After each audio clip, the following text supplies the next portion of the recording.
Bonjour à tous, bienvenue dans notre espace copilote de dirigeants destiné aux TPE-PME qui a pour but de vous apporter des éclairages mais aussi des questionnements sur toutes les facettes de la casquette entrepreneuriale. Je me prénomme Stan et je suis entrepreneur depuis plus de 40 ans. J'ai le plaisir d'avoir à mes côtés une équipe d'experts, tous indépendants, aux compétences multiples et complémentaires. Ce qui nous anime, c'est de vous sensibiliser, vous motiver à passer à l'action, pourvu que vous vous sentiez concerné. Reparamétrer certains curseurs pour donner un autre sens à votre futur et casser une bonne fois pour toutes le sentiment de solitude que vivent de plus en plus de dirigeants. Je vous souhaite une excellente écoute et je reprendrai cette phrase célèbre de Gandhi qui disait « Commencez par changer en vous ce que vous voulez changer autour de vous ».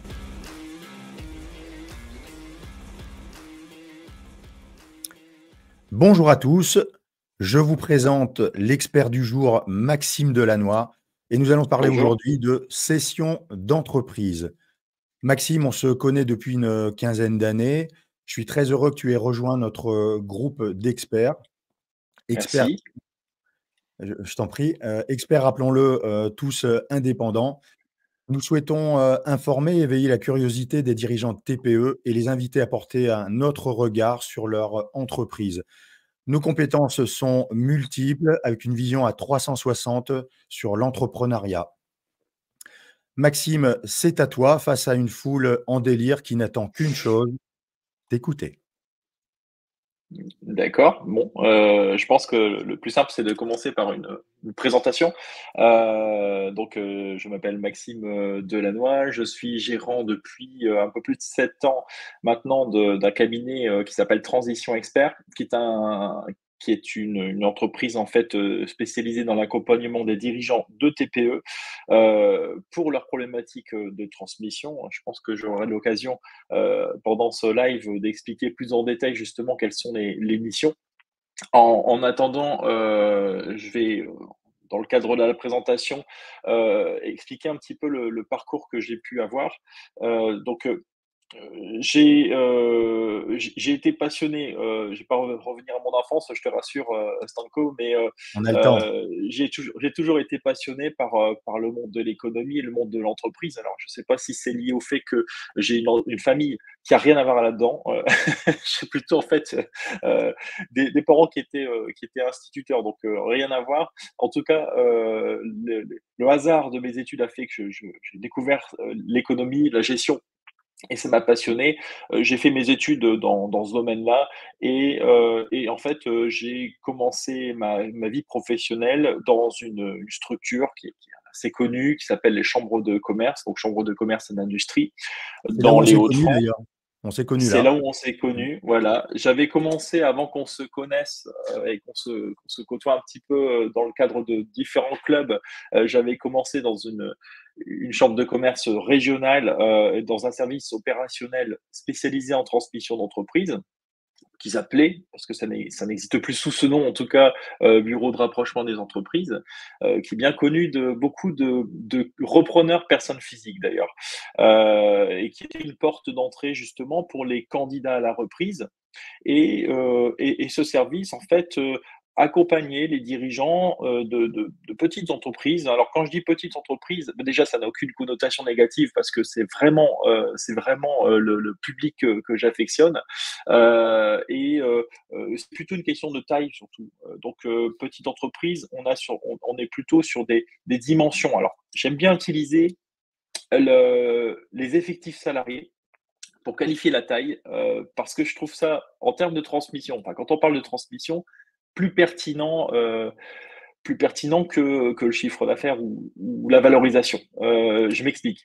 En termes de transmission d'entreprise, on va souvent avoir différentes catégories d'entreprises et j'ai notamment des confrères qui vont travailler à partir d'une certaine valorisation d'entreprise. Alors ça se dit pas vraiment comme ça, mais on va dire que le marché est très bien organisé. Il y a beaucoup d'interlocuteurs très professionnels, très compétents, dès lors qu'on a une valorisation qui dépasse le million d'euros. Voilà, pour faire simple. pour ma part, en fait, je vais travailler sur des entreprises qui sont plus petites et qui ont une particularité en matière de transmission, c'est qu'elles sont encore assez peu organisées et qu'en dehors du dirigeant ou de la dirigeante, l'entreprise n'est pas en capacité de tourner toute seule.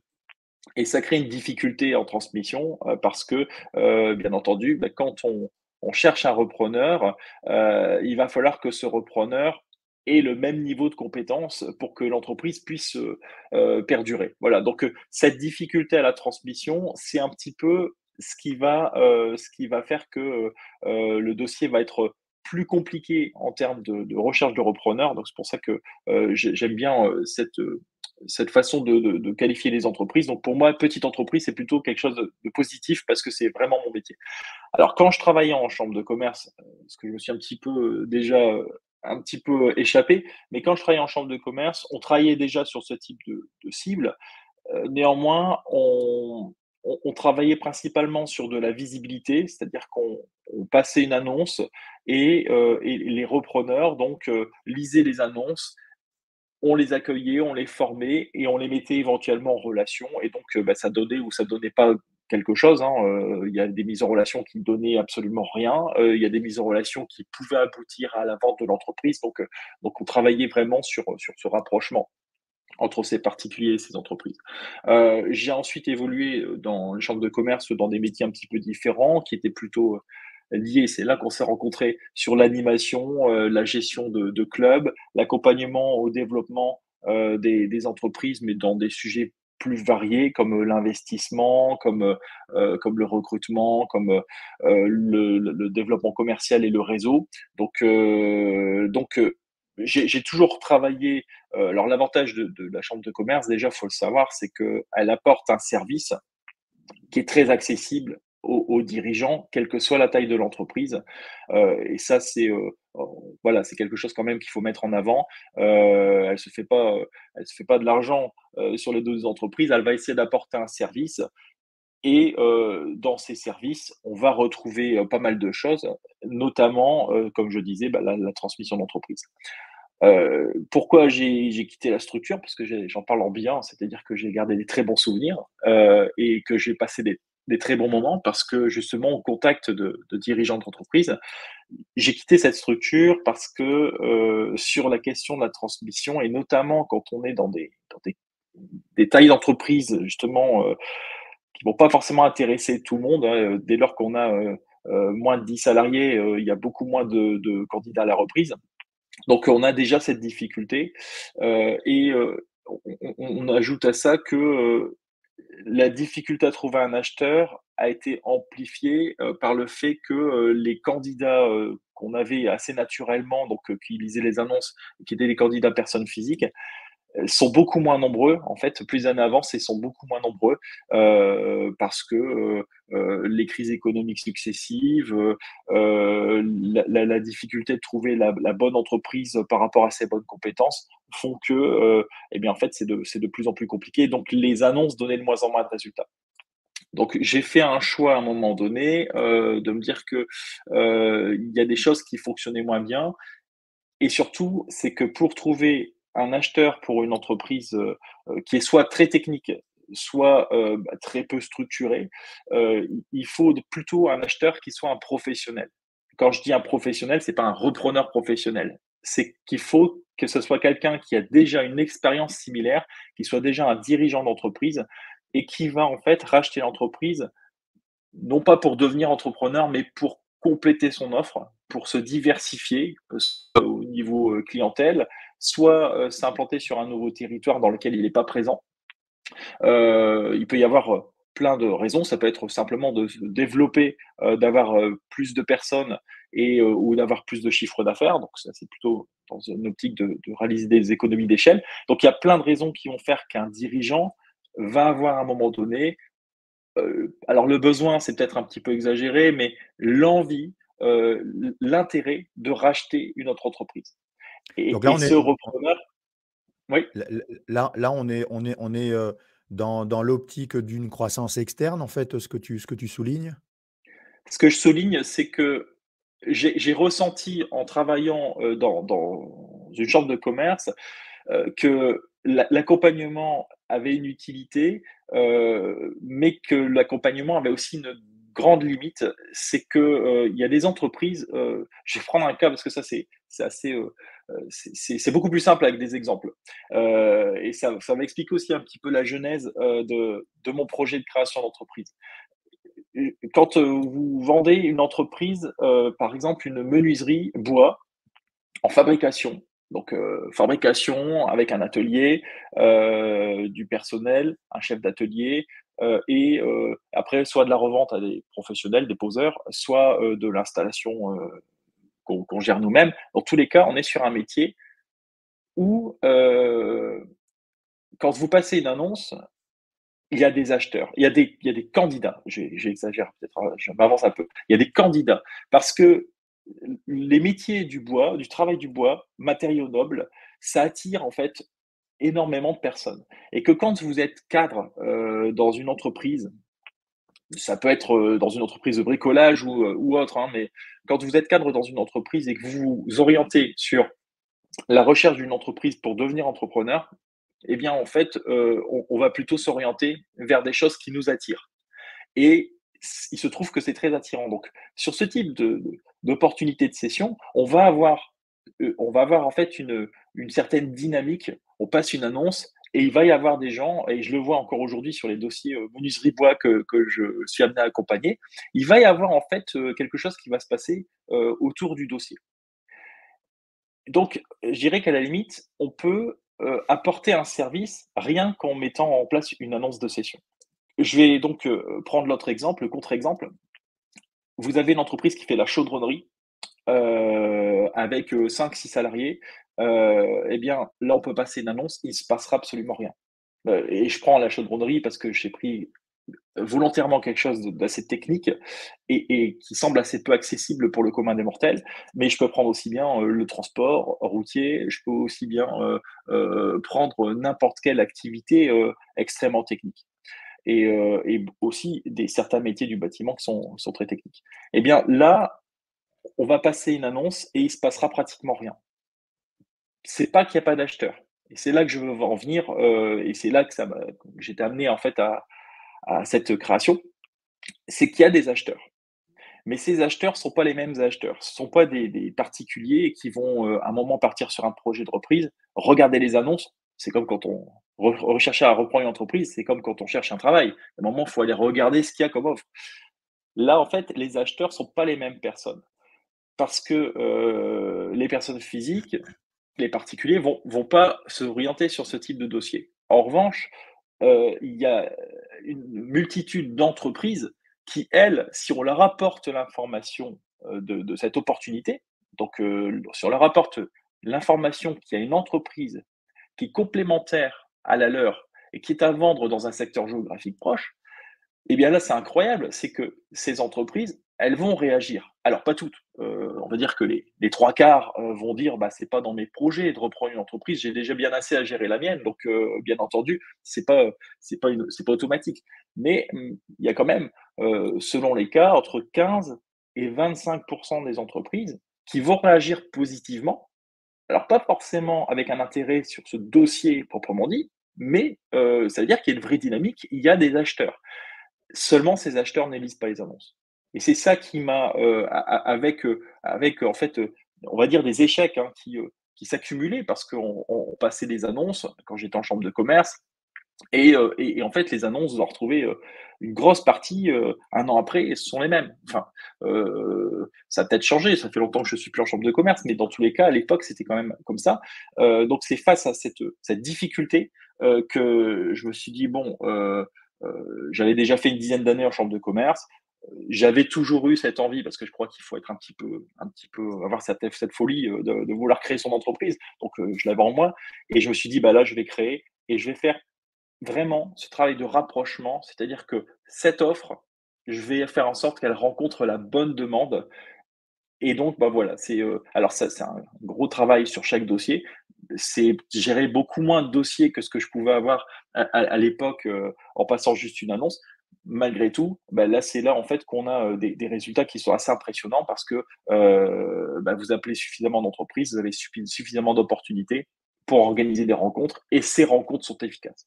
Donc voilà la genèse de mon projet. Ouais. Donc là, c'est véritablement au travers de l'expérience antérieure vécue, ta valeur ajoutée quoi, en fait, hein. Tu te différencies, dans ce service, hein, et le regard et l'expérience que tu as quoi, en fait, sur le sujet. Tout à fait. Alors moi j'aime beaucoup, l'apprentissage, je suis pas du tout américain, mais j'aime bien chez eux l'apprentissage, par alors c'est pas l'échec, c'est pas le terme, c'est vrai que c'est un terme qu'on utilise plutôt en France, mais c'est que, de faire quelque chose d'une certaine façon et que ça fonctionne pas, se dire: «Il y a forcément une autre façon». Et c'est vrai que ça a été extrêmement utile. Alors, l'expérience, chambre de commerce a été déjà utile parce que, rencontrer des dirigeants tous les jours, ça apprend énormément de choses. Donc, moi, j'ai trouvé que cette expérience était extrêmement bénéfique. Mais de ne pas faire les choses, comme, de façon optimale, c'est juste une façon de découvrir que quelque chose ne fonctionne pas. Ça permet d'avancer vers la chose qui va fonctionner. Voilà, et après on expérimente. Et les premiers dossiers sont pas forcément, gérés de la façon, la mieux possible et ça s'améliore et je trouve que voilà, ça c'est un élément hyper important de se dire: «D'accord, il y a des choses qui fonctionnent, il y a des choses qui fonctionnent pas, c'est jamais, tout l'un ou tout l'autre» et j'irai encore sur chacun des dossiers aujourd'hui, heu, je me challenge, on va dire, parce que, c'est jamais simple. C'est-à-dire que, quelquefois, il faut admettre que de passer une annonce ou bien de donner la visibilité sur un certain type de réseau, ça donne peut-être plus de résultats sur certains dossiers que de faire de l'approche directe d'entreprise. Bon, en général, c'est toujours un petit peu un mix de tout ça, mais c'est surtout c'est mettre beaucoup d'énergie, qui compte, voilà. Et c'est ça qui fonctionne bien, en vérité sur les dossiers de session. Bon, comme quoi, en fait, hein, comme toute action, il y a pas qu'une seule vérité. Aujourd'hui, il faut faut se montrer, agile. Alors ce qui est Et intéressant, humble. c'est oui, bien sûr, bah, tu sais, je pense que c'est l'ADN de notre groupe d'experts, en fait, hein. On a à la fois, une véritable expérience et on a beaucoup d'humilité, cette volonté à vouloir, ce que je Oui. disais tout à l'heure, hein, éclairer, éveiller, le questionnement, quoi, en fait, hein. Et Mmh si, mh. aujourd'hui, toi, avec un petit peu de recul, du coup, comment tu as traversé la période, covid? Alors, j'étais pas un métier, comment on appelle ça? Les métiers indispensables, enfin bref, j'étais pas dans la catégorie de ceux, qui pouvaient vraiment travailler normalement, heu, donc j'ai dû prendre mon mal en patience et travailler sur d'autres sujets et il y a toujours quand on a une entreprise, c'est un avantage, c'est qu'on a toujours des sujets, mais il y avait plus cette partie opérationnelle. En revanche, ce qui était intéressant après le covid, c'est qu'il y a eu un effet de rattrapage qui était très impressionnant. Je crois qu'on avait, eu le confinement, le premier notamment, qui était certainement le plus impressionnant, sur, le printemps, et je me rappelle d'un mois de juin, juillet, extrêmement dynamique et surtout, et c'est là l'avantage de travailler avec des entrepreneurs, c'est que, ce qui ne vous tue pas vous rend plus fort et on peut le vérifier tout le temps. À partir du moment où on a donné la possibilité de revivre à peu près normalement, eh bien, les projets de développement, ont été extrêmement puissants et j'ai eu sur des dossiers que j'avais forcément laissés un petit peu en attente, des dossiers de session, un engouement, alors mesuré parce que bon, quand je dis un engouement, ça ne veut pas dire que du jour au lendemain, il y a 200 personnes qui veulent, racheter l'entreprise, bien entendu. Il y a des lignes logiques de toute façon, hein. Un boulanger va jamais, racheter une entreprise de couverture, en bâtiment. Voilà, donc il y a eu un engouement dans le sens où il y a eu, pour des dirigeants qui étaient en place, un afflux de trésorerie, qui était lié notamment au PGE, PGE? Mmh. et il y a eu aussi, des aides, qui ont fait qu'ils ont pu avoir une partie de leurs salariés, qui étaient prise en charge, par la communauté et donc il y a eu, finalement une sorte d'euphorie, en fait, qui a suivi. Donc en fait, le covid, moi, je l'ai vécu comme ça. J'ai eu que comme un frein, bien sûr, très impressionnant. J'étais pas du tout serein, bien entendu et une sortie de covid qui était extrêmement rassurante parce que très rapide. Je peux même dire que en termes de crise, en 7 ans un peu plus de 7 ans d'activité, Je ne le vivais pas pareil en tant que salarié et je me dis: «Mais en fait, il y a toujours quelque chose, quoi». Il y a toujours quelque chose qui va remuer un petit peu et j'ai ressenti plus de difficultés, lorsqu'il y a eu la guerre en Ukraine, avec notamment derrière une augmentation des matières premières, une flambée, des matières premières et là, ça a eu un côté un peu assommant sur le marché, où, pendant, je dirais pratiquement 2 ou 3 mois, les entreprises avaient une visibilité qui s'était franchement assombrie et c'est clair que dans ces configurations-là, quand on ne sait pas combien on va payer ces matériaux, comment on va, gérer les surcoûts, il y a eu un petit peu de latence. Là, je l'ai senti un petit peu plus, avec, des entreprises, c'était une fin d'année, notamment où, je voyais que les dossiers avançaient vraiment avec difficulté, avec des acheteurs qui sont quand même pour certains déjà bien identifiés, hein. Pour ma part, si aujourd'hui je prends un dossier dans, je sais pas, je prends l'électricité parce que c'est des dossiers que j'ai pas mal gérés, eh bien, des gens pour lesquels je savais qu'il y avait de la recherche, de l'envie de développement, eh bien même eux, j'ai senti qu'il y avait un fléchissement, et bon, alors la bonne nouvelle, c'est que dans le monde de l'entreprise, on s'arrête jamais sur un truc et que, quelques mois après, on commence à avoir un petit peu plus de visibilité et très vite, en fait, c'est reparti. Voilà, donc en tout cas, voilà ce que je peux dire sur les crises. Bon, dans tous les cas, on le sait bien, en fait, hein, on a tous vécu, hein, quelque chose de totalement inédit, en fait, hein, et puis, Ouais. anxiogène, assurément, quoi, en fait, hein. Personne n'était tranquille, pas de visibilité. Forcément, hein, qu'il y a eu, cette guerre, en fait, qui est venue, ajouter, en fait, hein, des interrogations. On a eu, la flambée, hein, directement, indirectement liée des énergies, qui est Mmh. venue, aussi, en fait, assombrir un petit peu et c'est vrai que, eh bien, Ouais. comme tu le dis, hein, c'est, l'intérêt quand on a choisi, d'être, entrepreneur et bien, c'est, d'être agile, remise en question perpétuelle et toujours regarder le côté positif, hein, parce que comme tu le soulignes, il y a toujours en fait, hein, c'est une période que nous traversons et il faut avoir cette capacité à pouvoir, aller, au-devant en fait, hein, et regarder positivement les choses. Dans, dans ton secteur d'activité, ton client, idéal? Heu j'en ai beaucoup.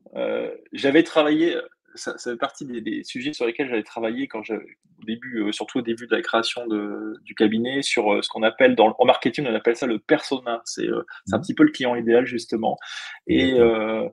mon client idéal,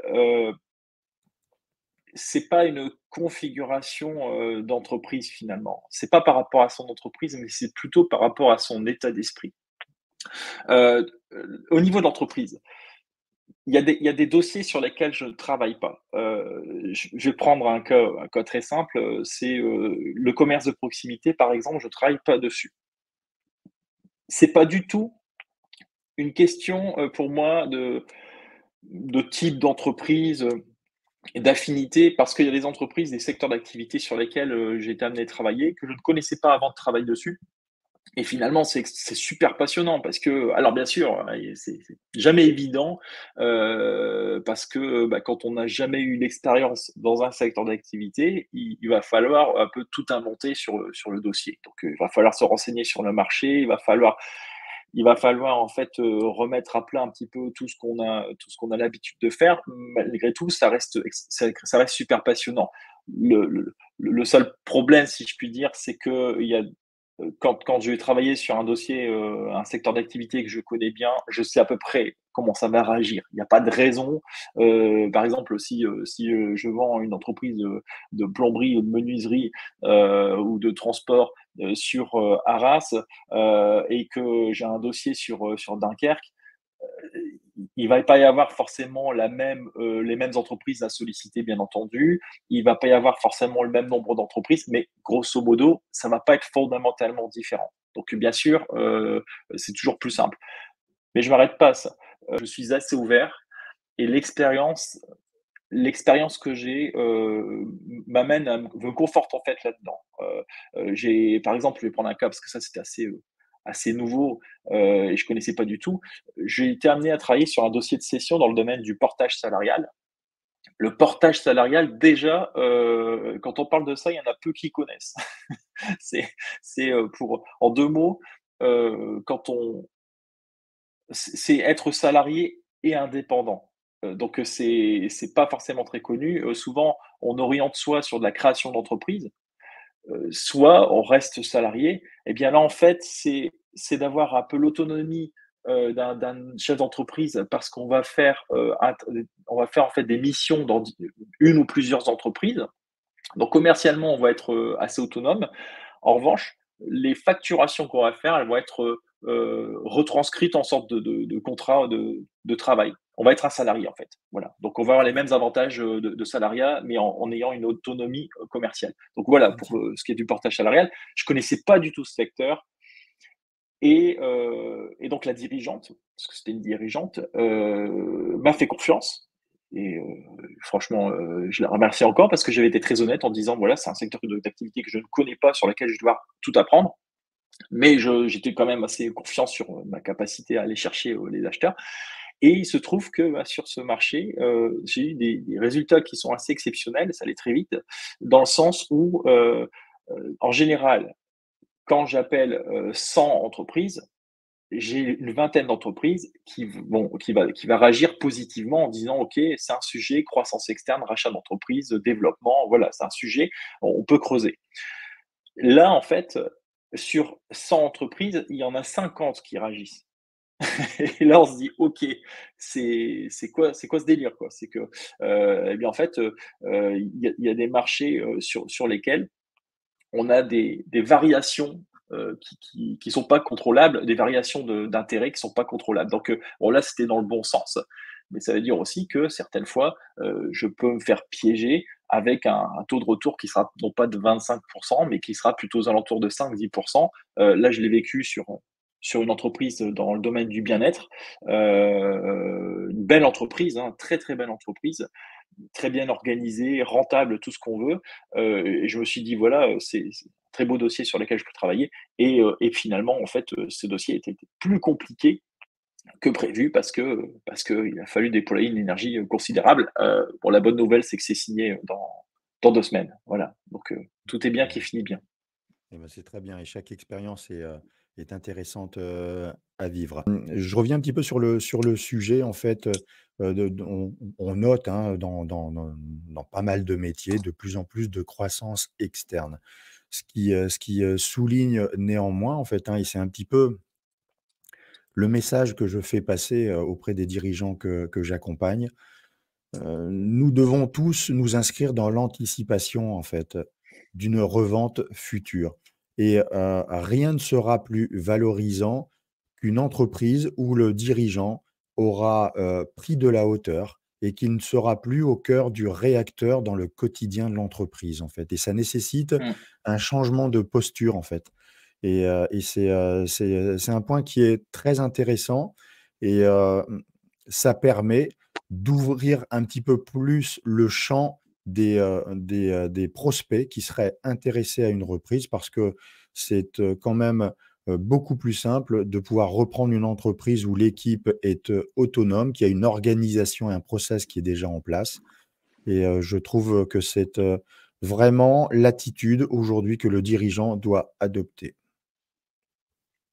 Alors je vais bon, pour être clair, c'était un gros, gros, gros sujet et on a eu l'occasion d'en parler ensemble, Stanko. Bah, quand on a commencé nos échanges, on est rapidement arrivé sur ces sujets et tu as rapidement fait le lien entre justement, cette volonté que tu as, d'accompagner tes dirigeants sur, leur développement, après c'est vrai que la transmission, ça vient, simplement récompenser en fait le travail qui a été fait. Mais si ça vient récompenser le fait d'organiser son entreprise, ça récompense déjà le dirigeant ou la dirigeante dans son quotidien, c'est ça que j'avais trouvé hyper intéressant dans nos discussions. ça va déjà le récompenser dans son quotidien parce que le Tout dirigeant à ou la fait. dirigeante va se positionner sur un rôle qui est non plus uniquement opérationnel, mais qui est en fait vraiment le rôle de dirigeant, avec en fait, davantage de stratégie, et donc de vision long terme et donc d'anticipation et le dirigeant ou la dirigeante va mettre son entreprise dans des meilleures dispositions, elle va mieux vivre son quotidien et c'est ce que tu me racontais, moi ce que je trouve admirable aussi dans ce que tu as fait, donc et ça m'a énormément attiré parce que je vois de mon côté un peu en finalité un client donc qui a la volonté de vendre, heu, je fais encore une toute petite aparté là-dessus parce que tu me disais le client idéal et pour moi, c'est un état d'esprit, c'est-à-dire que mon client doit avoir et c'est la priorité, une envie à un moment donné de vendre pour des bonnes raisons et les bonnes raisons, bah, c'est notamment, c'est pas, une lassitude temporaire, hein, c'est vraiment de se dire: «OK, bah, ça rentre dans un projet, à ce moment-là, ça a du sens». Et c'est pas forcément un dirigeant qui a l'âge de la retraite, hein, c'est un dirigeant qui, par exemple, va avoir un autre projet, mais qui a la volonté de vendre dans les bonnes conditions. Voilà, c'est ça mon client idéal, c'est surtout ça. Et ça veut dire aussi un client qui est prêt à accepter un jugement du marché. Le jugement du marché, c'est pas compliqué, c'est que selon la qualité perçue de l'entreprise, on va avoir plus ou moins d'acheteurs et en fonction de ce nombre d'acheteurs et de la qualité de ces acheteurs, on va avoir des offres plus ou moins importantes. Ce qui est certain, c'est que, et ça je l'explique à tous mes clients, c'est qu'on peut se faire plaisir en valorisation, mais si vous avez deux ou trois offres, deux ou trois propositions de rachat d'entreprise, eh bien la valeur, elle est souvent proche et c'est ça la valeur de marché.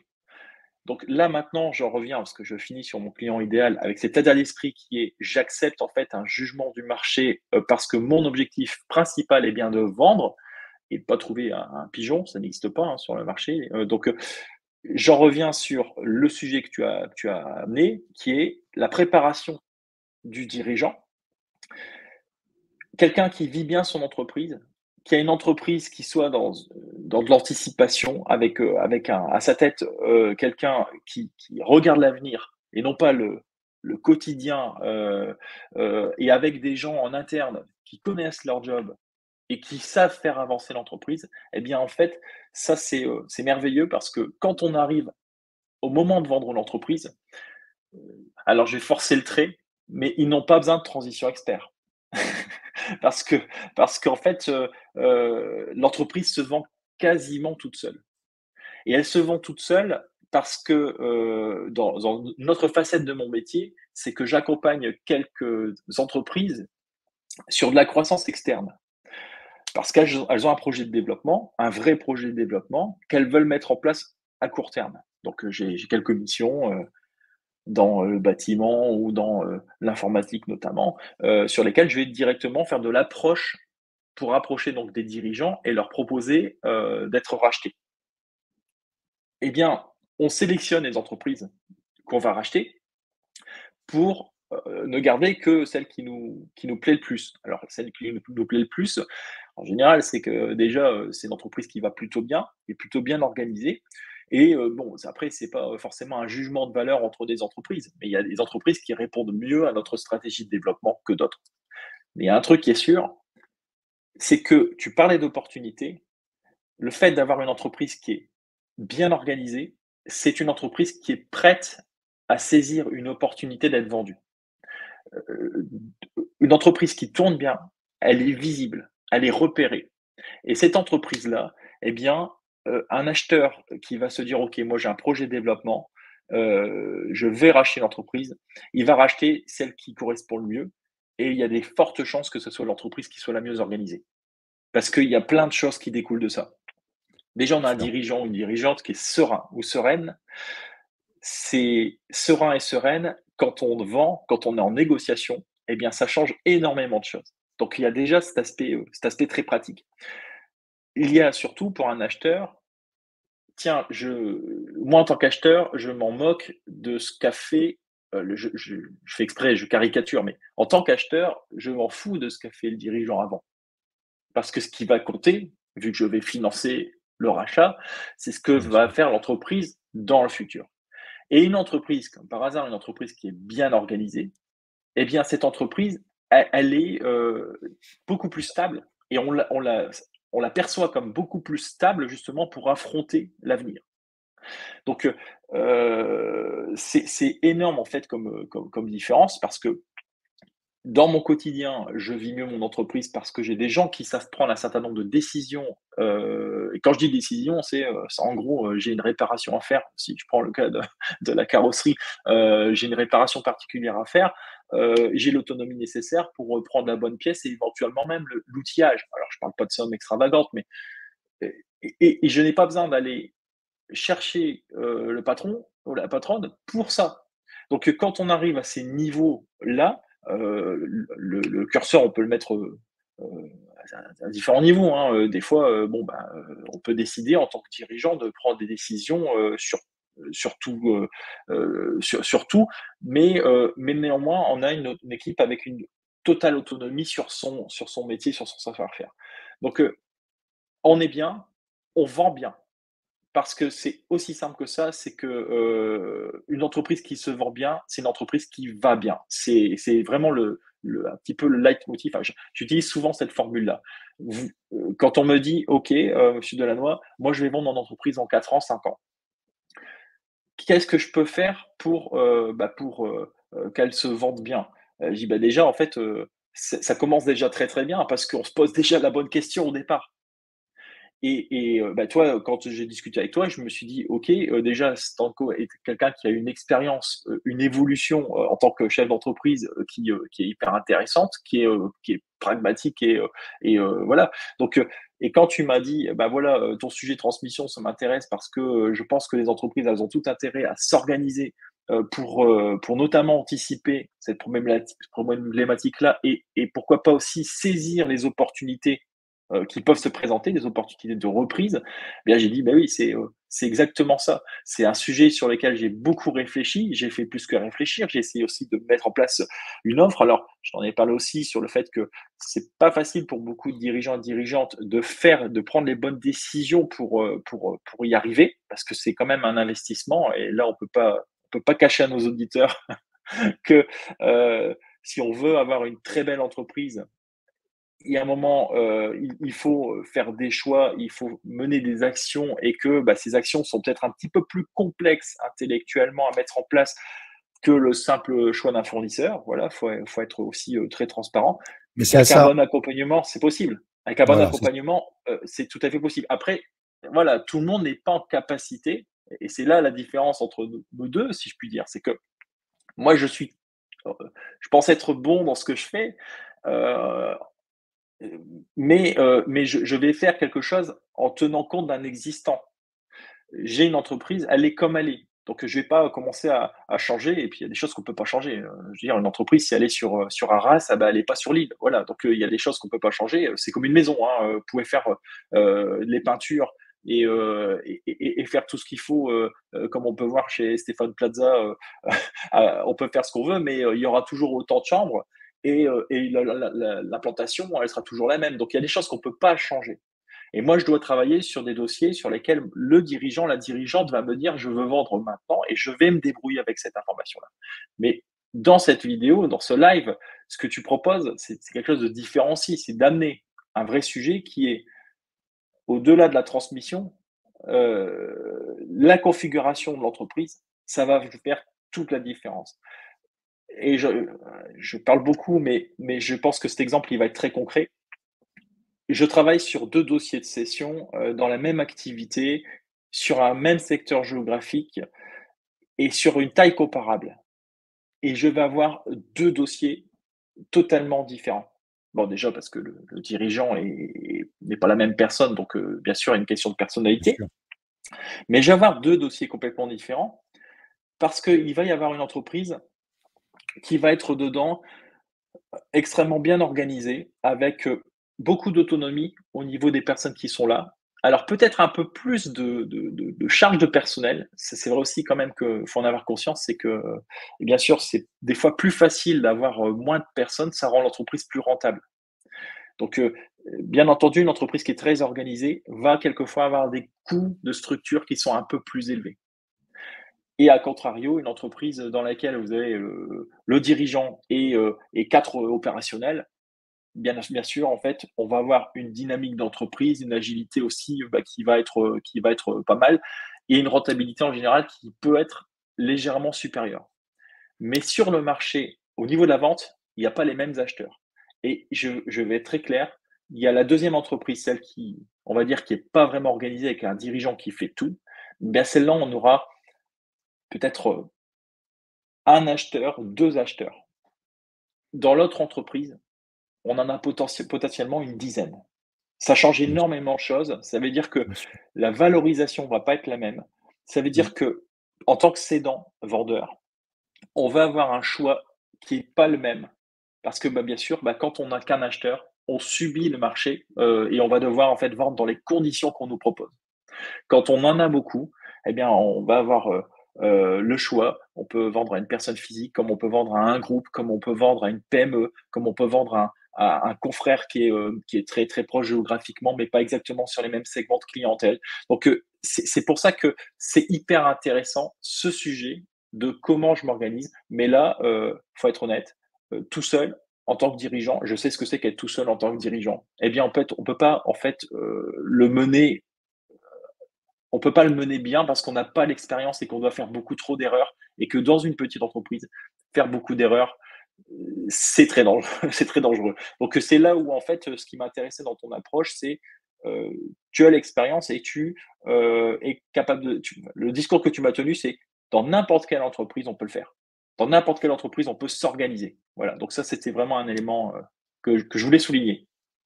Je te remercie, Maxime, pour ta confiance. Tu sais, j'ai cette chance, en fait, hein, au travers de ce que je peux, transmettre aux dirigeants, d'avoir vécu toutes ces périodes. Moi aussi, j'ai démarré seul et puis on a été jusqu'à 15 personnes Mmh, et je pense que la véritable question, et tu l'as souligné tout à l'heure, c'est que on a 2 manières de voir, notre quotidien. Soit on anticipe, soit on subit. Dans les 2 cas, il est vrai, il faudra passer du temps.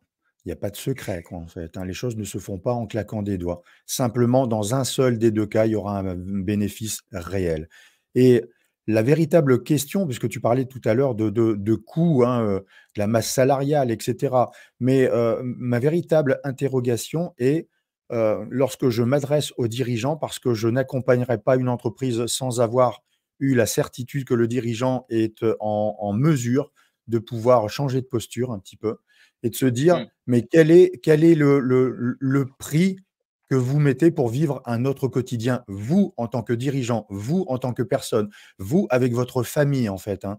On a, rencontré beaucoup, beaucoup de chefs d'entreprise qui ont bien réussi leur vie professionnelle et la vie personnelle est parfois plus compliquée. Et bien, aujourd'hui, mmh, je pense on est tous très conscients, hein et encore plus cette nouvelle génération de salariés, de collaborateurs plutôt, elle a cette vision, une relation au travail qui est très différente. J'invite beaucoup en fait à travailler sa marque employeur. Tu disais tout à l'heure l'entreprise qui est ouais, structurée, ça se ressent et cetera. Eh bien la marque employeur, c'est un petit peu ça en fait, hein et donc tout ça, le message que je fais passer, c'est de croire en ce que vous êtes en tant que dirigeant, en tant qu'entrepreneur et que tout comme moi, tout comme toi, tout comme beaucoup de dirigeants, quand on se pose les bonnes questions, les solutions existent et elles existent encore plus aujourd'hui dans un univers connecté.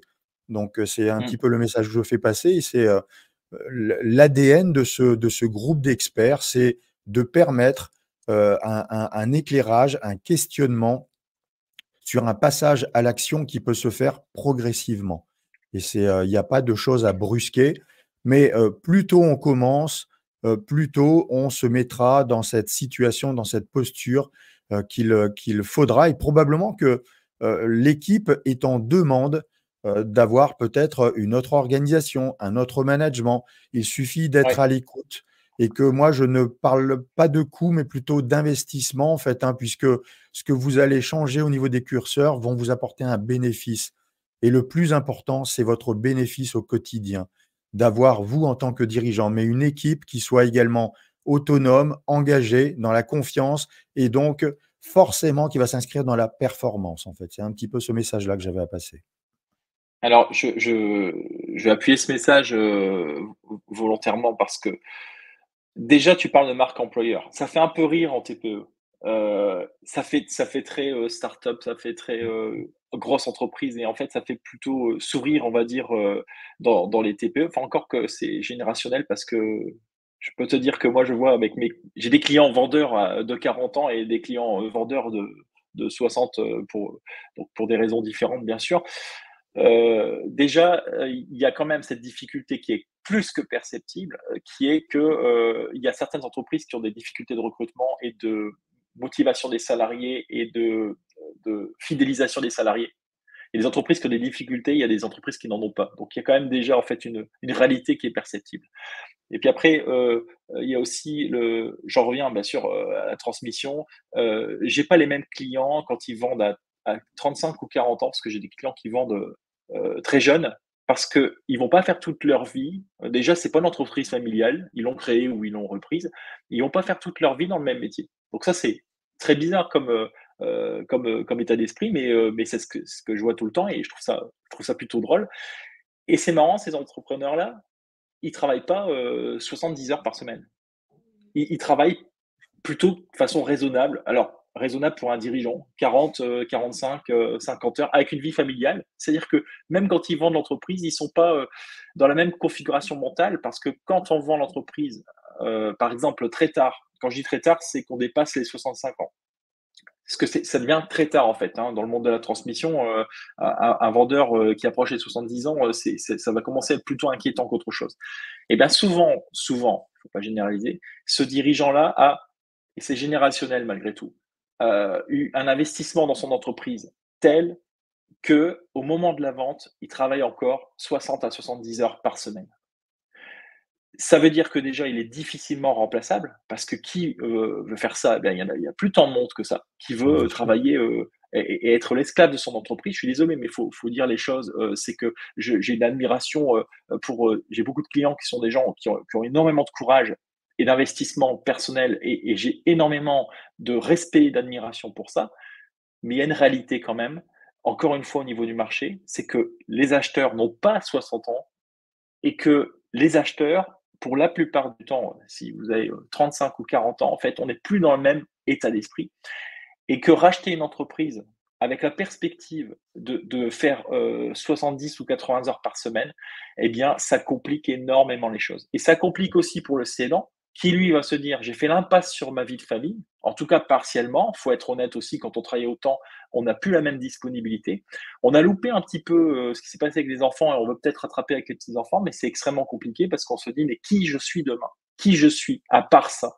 Voilà. Donc ça, c'est pour ça que c'est des sujets tellement, tellement profonds, et c'est pour ça que voilà, je ne peux que soutenir ton initiative parce que ça, il faut éviter de se retrouver avec cette configuration de: «Je vends, pourquoi? C'est quoi ce qui me reste?» J'ai jamais fait autre chose que de gérer mon entreprise. Eh bien ça, en fait, demain, c'est un énorme problème et un dernier petit exemple parce que j'aime bien les exemples, c'est que j'avais en bas de ma rue un petit magasin qui s'appelle une coccinelle, Coxy Market, je crois, un truc comme ça. Et ces configurations d'entreprise des années, qui doivent certainement dater des années 60, c'était, un couple qui travaillait dedans, donc qui montait son affaire avec, la franchise. Alors je sais pas si c'était une franchise ou autre, mais en tout cas voilà, qui montait sa petite affaire et qui alors pour beaucoup en tout cas, qui gagnait quand même pas des mille et des cents et qui travaillait, sur des horaires incroyables à 2. Eh bien, clairement, je serais curieux de voir si dans ces petits magasins, ça peut être cette marque-là ou une autre, hein, mais je serais curieux de voir s'ils ont des repreneurs. Moi je pense qu'il y a plus les mêmes personnes en face, il y a plus les mêmes personnes qui sont prêtes à faire ce type de vie. Voilà, et on peut prendre plein d'exemples, hein, mais il y a des métiers, j'ai envie de dire où, il fallait énormément de courage quand même pour pour Bien faire la sûr. passe sur tellement de choses et que, alors moi en tant qu'entrepreneur bien sûr, hein, c'est plus la même vie qu'en tant que salarié, j'ai plus la même pression, et des fois plus la même disponibilité, quoique j'ai aussi une disponibilité, un petit peu différente en fait.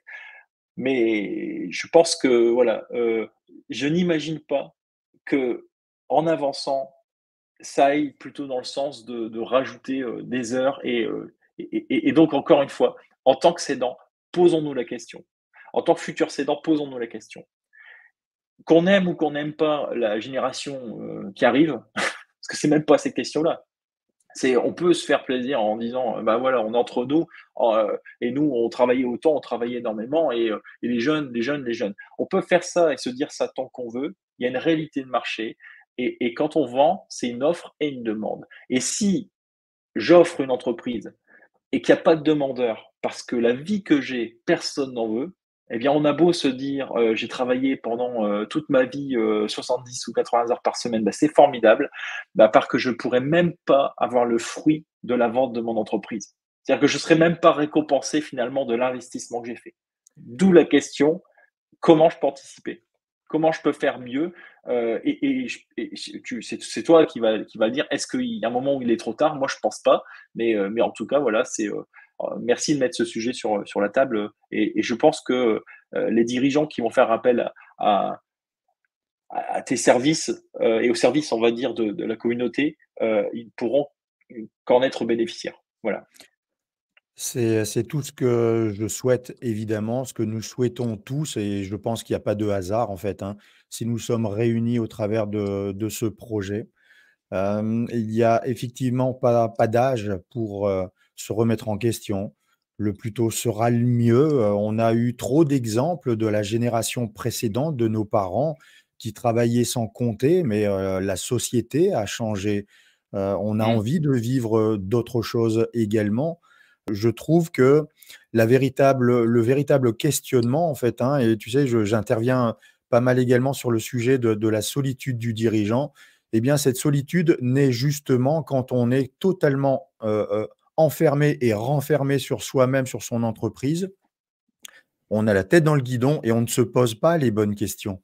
Donc à ce Mmh. moment-là, on a ce sentiment de solitude, mais qui souvent naît au travers d'un manque de confiance et de conscience également, en fait, hein, sur les actions, sur, ceux qui m'entourent, en fait, hein, qui ont connu cette même, situation et qui ont évolué parce qu'ils ont changé de posture et d'état d'esprit du coup, quoi, en fait, hein. Maxime, on a fait un super échange. Moi, je suis, vraiment ravi Merci. de cette présentation. On va organiser, la date n'a pas encore été fixée, mais j'aurais tendance à dire fin octobre, début novembre, un live sur justement le sujet du rachat transmission d'entreprise avec un pôle d'experts qui rejoint notre groupe, hein, où on aura, un expert comptable, on aura, un avocat, on aura un spécialiste en pilotage, d'entreprise. Il y aura également ta présence et puis, ben, je serai le plus heureux de vous accompagner, co-animer ce live. Je te remercie beaucoup, Maxime, pour, cette, présentation, pour, l'investissement futur et le travail qu'on va faire, ensemble. Être professionnel, sérieux sans trop se prendre au sérieux et aimer également travailler dans la bonne humeur, dans la rigolade. Merci beaucoup, Maxime. Je te souhaite une Merci à toi. très belle journée à toutes et à tous et restez connectés. On va, vraiment faire en sorte que cette communauté puisse grandir puisqu'elle vient de démarrer, hein, cet été. Je n'ai, aucun doute sur le sens que nous donnons à, cette, action et je compte vraiment sur vous pour que vous soyez nos meilleurs supporters. Très belle journée à vous, à bientôt. Ciao, Bonne journée. ciao. Ciao.